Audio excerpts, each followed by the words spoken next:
Hi, I'm Father Michael Orsi. I am your host for Action for Life Television, that good news program which brings you the big G for the gospel of Jesus Christ and the little g, all the good things that people do to put that gospel of life into action.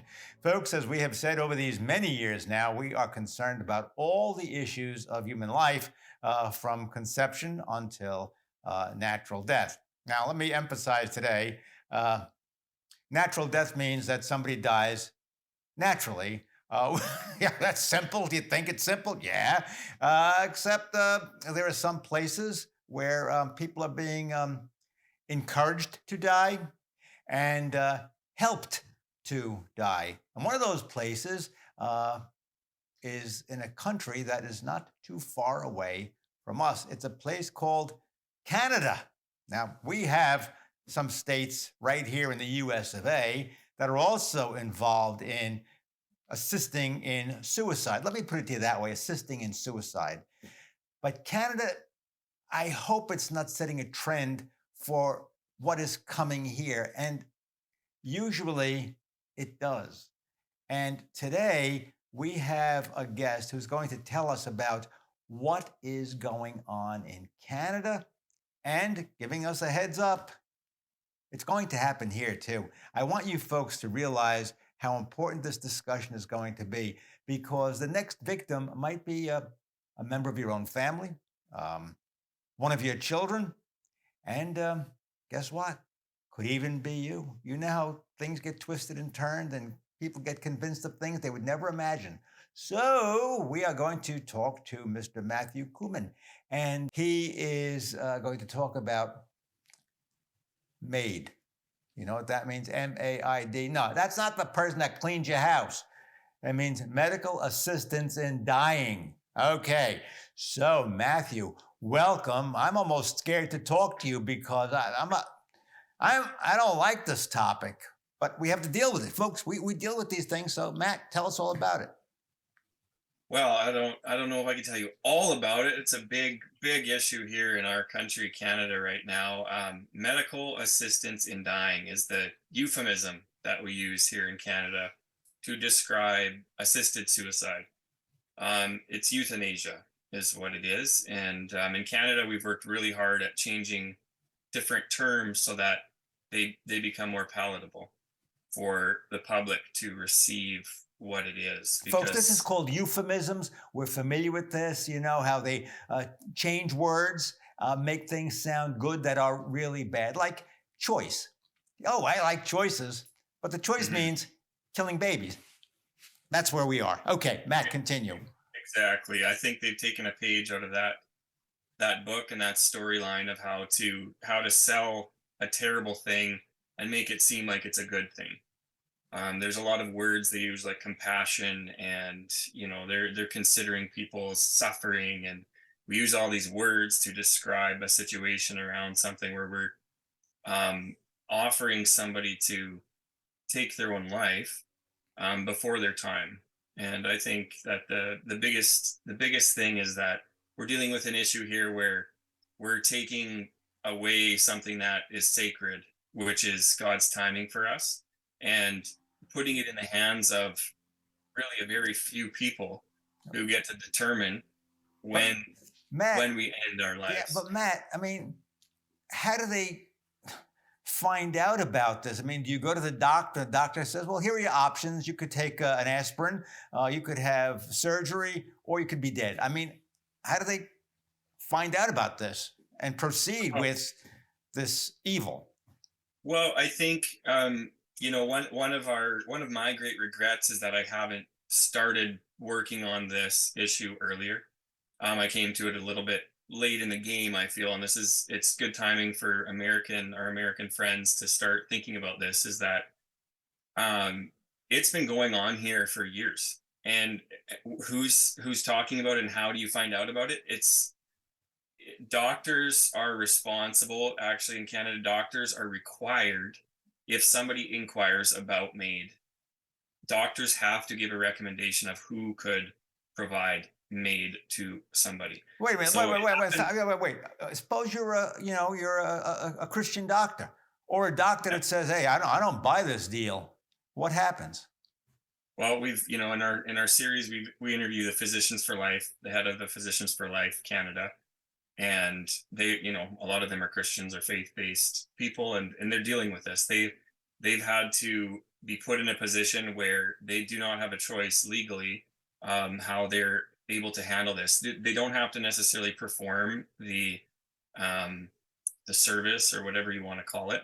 Um, they have to give a recommendation. If they're not able to do it, they have to give a recommendation to a doctor or an office of a doctor that will be able to accommodate their request, to at least inquire about it and look into it further. So they're bound by law to hand them a pamphlet and say, these are your options. I don't do it, but I know somebody else who does do it. Hmm. And then Exactly. suppose they say, no, I'm not even doing that. What happens? Well, there's so many different stories. It's happening in, that's just the doctor side of it, but there's in our second episode of our series, we have 3 episodes out right now. We talk about a veterans affairs. So the veterans are veterans in Canada getting offered MAiD from somebody on the phone from veterans assistance. So they're saying, have you ever considered MAiD as an option for you? So it's not just the doctors. I mean, you can have a Christian doctor that has to recommend another doctor, or you could have a veterans affairs officer offering it to you over the phone, and they'll refer you to a doctor. So there's pathways to it in Canada that are quite shocking and very unlimited. Really, Well, it's accessible. all right, let me ask you, Veterans Affairs, Hmm. they find out about your health condition through Canada's socialized medicine. Yeah. And then they say, oh, look, so-and-so has a little bit of a heart condition. Let's give them a call and say, hey, what are you hanging around for? We can help you off yourself. Yeah, well, in this instance, it was an amazing woman, Christine Gautier. We cover her story, and she's a former Paralympian. She's a 5-time world champ Paralympic athlete, and she has a requirement to get up and down her stairs in the back when it snows. She lives in Montreal. It snows a lot, really wet snow, and so she has a ramp, but she can't use the ramp if it's covered in a foot of snow. So she uses her back stairs, and she has a need for a lift, a chair lift, to go up and down. She actually has a lift that's not installed, but Veterans Affairs won't install it because it's too old. So she's been applying for a new lift, but it's really expensive, and they don't want to do it. And so their solution to her is, instead of installing a lift, which could take a long time, there's all these issues with that, red tape and all that, MAiD is a very simple solution. So it solves a number of problems for them. It solves the financial problem, and then also the problem of having somebody who has issues that you have to deal with. So I think going back a little bit with the laws in Canada, it used to be, what people think of as euthanasia is somebody who is on their last days and is severely suffering of some kind of chronic illness that's terminal, and shortening that suffering. That's what people think euthanasia is. Well, we're not talking about that in Canada. That isn't what we're talking about. We're talking about, if anyone's suffering is too great for them, whether that be physical, mental, psychological, if suffering is too great, there's a pathway to MAiD in Canada legally for them right now. Okay, well, see, folks, do you see how this has expanded? Let me be clear with you. Euthanasia is wrong. All right, euthanasia is wrong. No matter how much you're suffering, you have no right to end your life. You might stop medication at a certain point. You might take yourself off a respirator. You might do those things and say, look, let nature take its course. It's it's the end stage of my life, and I place myself in God's loving hands. Mhm. But we can't have somebody being actively killed. Okay, you're not feeling too good. We'll give you an injection. We know that life is painful and boring for you. So I see that, but this goes a step further now. It's any way you might think that you are suffering physically or mentally, psychologically. Wow. I mean, so I go to the doctor and I say, "Oh, doctor, my life is miserable. Nobody likes me. Even my dog dropped dead. I have nobody left in the whole world. I want to die." The doctor says, "Oh, well, here's a pamphlet. This will tell you how to do it." Is that what happens? Basically. I haven't been in the room with these people, but we've interviewed people who've applied for MAiD, and the rules have changed since in 2015. What they did was they changed the criminal code in Canada so that a doctor ending somebody's life is no longer considered culpable murder. So they can end somebody's life without being culpable for that legally as murder. That is exactly what has happened in Canada. That was in 2015. So that made euthanasia possible for doctors to do without being held criminally responsible. Folks, most of you folks out there remember or have heard of the Hippocratic Oath. Remember the Hippocratic Oath written by Hippocrates? He was a doctor, and it said, "Do no harm." And of course, that meant, you preserve life, you don't take life, especially, it applied to abortion. And all of a sudden, once abortion got in, and folks, Father O said this way, way back, abortion is a wedge issue.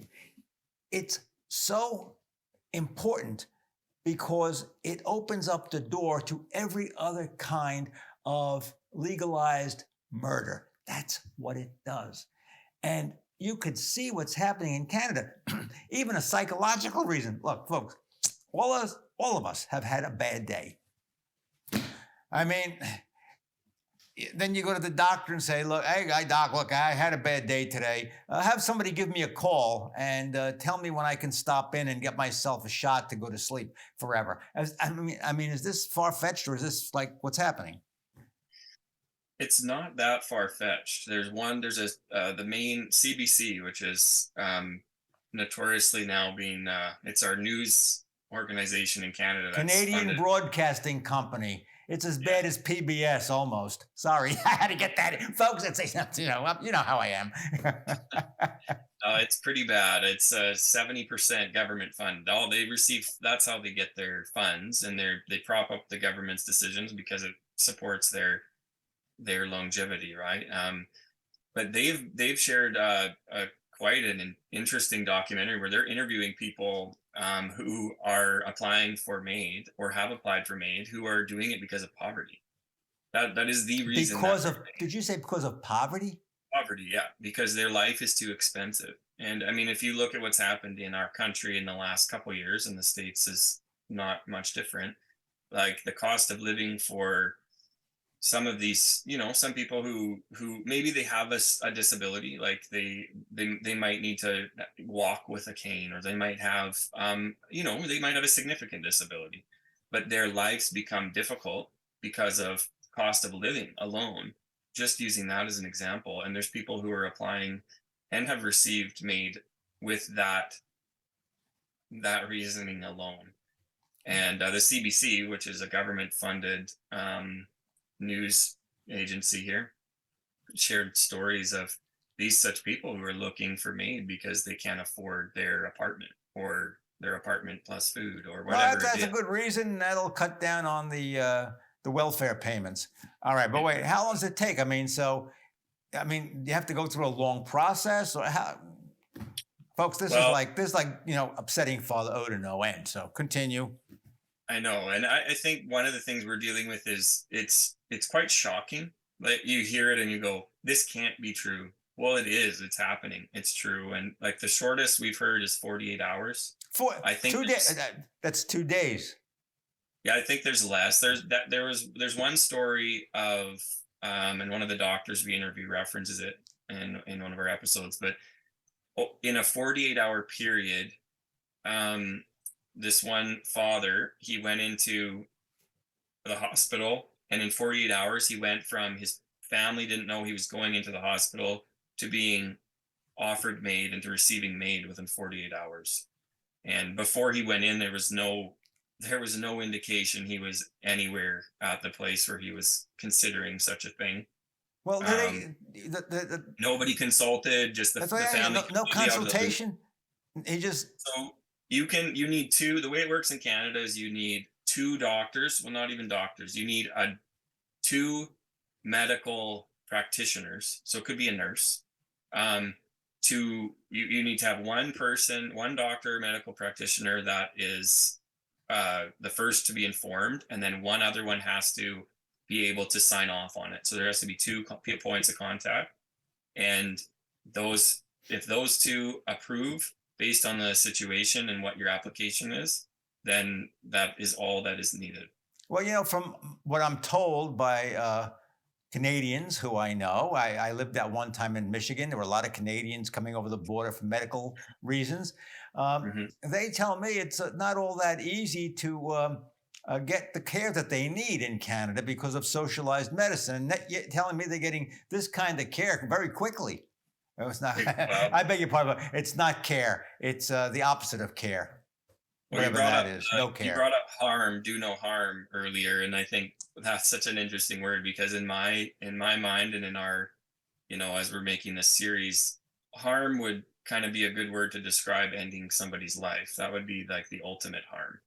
So it is very strange that that's considered care and healthcare and an option for both our government and our healthcare to partner on, right? They're coming together in partnership to make this possible, and it's the ultimate harm, and it is really disturbing. All right, I want to. I hope I don't upset myself even more, but I got to ask this question. I mean, what age does this start? So back to the shocking reality of it. Currently, you have to be an adult. Adult means 18, 21. What does adult mean? That's 18. 18. And the really disturbing part here is although I believe this is happening and we've heard stories and some of it's a little bit covered up, but the truth is that they're doing it for people with mental health issues alone already. But the legislation is in March of 2024, they're going to make it available for anybody with a mental health issue, like on paper, legally. And they also want to include mature minors. So this is in Canada. And in the Netherlands just passed something similar where mature minors are included. And mature minor is any minor who is mature enough to talk to their doctor and have the conversation with their doctor. So all right, there's no all right, first of all, I want to ask you, so somebody is mentally ill. If you're mentally ill, usually your reasoning is impaired. Usually. All right? Well, how does a mentally ill person decide that being dead is better than being alive? That's a very good question. Obviously, what's needed is that they need help. They need help. They don't need their life to end. They need their support system to be enacted and to be in place. And that I think we're talking about an issue where it's people who have limited systems of support around them, and they're feeling alone. There's a lot of loneliness and lack of purpose in people's lives, and they don't have people or a God to turn to, and so they turn to their system. And our system currently in Canada is very, very broken and very dangerous for an individual to be leaning on and trusting with their lives. Definitely in Canada.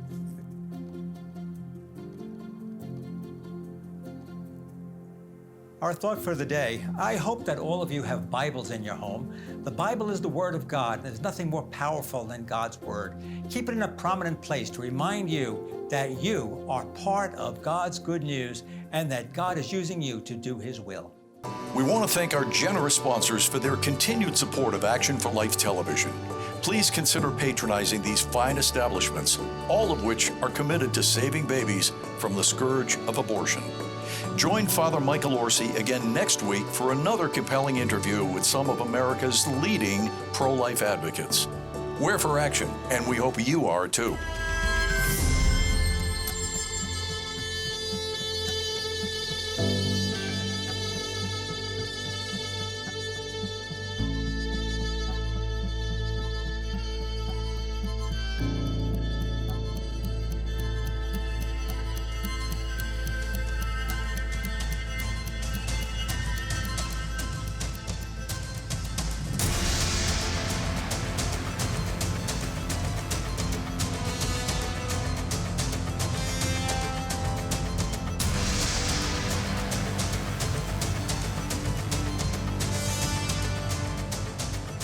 As you can imagine, producing this wonderful program, Action for Life, it costs a great deal of money. We're going to need your help. So if you would like to donate to keep this good news program on the air, please go to your computer, your cell phone, actionforlife.net.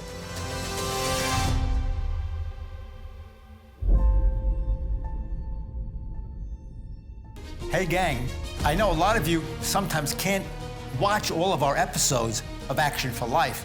However, we have a solution for that. All you have to do is go to YouTube and search for Action for Life Florida. And you can catch up on all the shows, and guess what? Extra added bonus, you get to hear my weekly homily. So YouTube and you make a fine couple.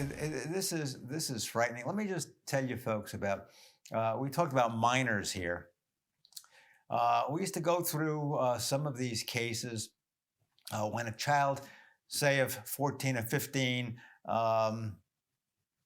decided that they did not want a certain kind of medical care, okay? Many years ago, I had to deal with this at the Children's Hospital in Philadelphia, and we called it an emancipated minor. You had to prove that this person was old enough to make a mature decision. And it happened sometimes that some child, 14 years old, say, said, I don't want this chemotherapy. And then the courts would have to decide whether or not that child was able to make that kind of a decision. Now, there is a difference between refusing a treatment because it's too painful, it's too costly, whatever the case may be, and having a child say, kill me. See, there's the difference. And you're telling me that that is going to be a possibility in Oh Canada. I don't want to sing the rest of it. Do you know the song? You want to sing it? You don't want to sing it. That's okay. I am really proud of my country. I've been such a proud Canadian, and my family has. My grandfather, my Opa and Oma, they came here from Holland. Canadians liberated Holland, and that's something that we're proud of. We have all these really proud moments in our history, and my family's proud to be Canadian, and this stuff is it's so discouraging as a proud Canadian to see us leading the world in such a terrible way. You know what? I want to tell you something, Matt. From what I read, the faith in Canada has greatly decreased over the years. I mean, Catholic Church at one time, certainly in the Quebec province and all of those places, like it was big time. And now that the church has dwindled, and I'm reading it's the same thing also for the Protestant churches, that the faith of the Canadian people has, at least ostensibly, dwindled. Yeah. And does this happen, when a society begins to lose faith in God? Is the next step like, let's be dead? Well, it's godless, right? It's and I find when you get to that point, kind of new things are on the table that never were on the table. And I think that's what we're seeing. We're seeing the trickle down of a lack of faith, right? And I mentioned purpose. I think people, when you have faith, you can find purpose in life, and people are losing that purpose and the drive and the reason to be alive. And so when people are desperate, when they're lonely, when they are discouraged and they don't have anywhere to turn, they're gonna turn to the wrong things. And that this is this shouldn't shock us as people of faith. We shouldn't be shocked by that reality that people have a need for this in their life. They have a need for something greater, right? Matt, are the pastors speaking out? Folks, I hear these stories about, if a pastor speaks out in Canada, it's called hate speech or whatever they call it. Yeah. Is this happening? I mean, Father O would make it up there. Go ahead. Tell us what the pastor, they got to do something. So far on the MAiD issue, they could speak out, but I imagine that it will become an issue with speech in Canada. I know if you talk about any of the the other major issues that are happening, it can be considered hate speech if you have to be very careful about what you tell your children if they're having difficulty with their gender or those kind of things. There's things you cannot say in our country. We don't have a free speech law like the US does. Yeah, we have a free speech law, but you folks know that, guess what? The old FB of I was spying on traditional Catholics, going to Catholic churches. So, folks, don't think, hey, we're safe over here. We're safe in the US of A. No, we ain't. As Ronald Reagan said, communism is one generation away. And he was a great president. He was a great president, and we need great people. So, what you folks got to do? I mean, I'm glad this is taking place right here, because I could say this now, but I'd say it in Canada too. You got to get rid of those politicians and get rid of that Trudeau. I mean, for crying out loud, they're destroying a beautiful country. That's true. Yeah, you got to be careful what you say. He might be watching this. Yeah, I'm not too worried about that.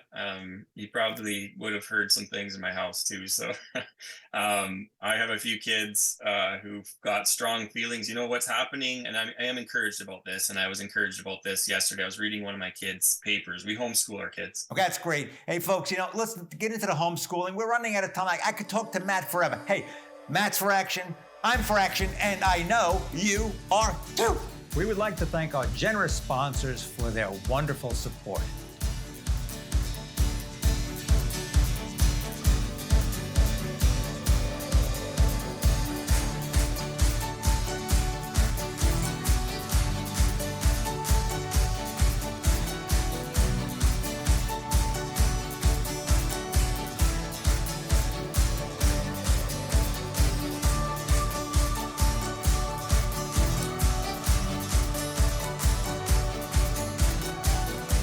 Thanks for watching. Please join us next time for Action for Life. I'm for action, and I hope you are too.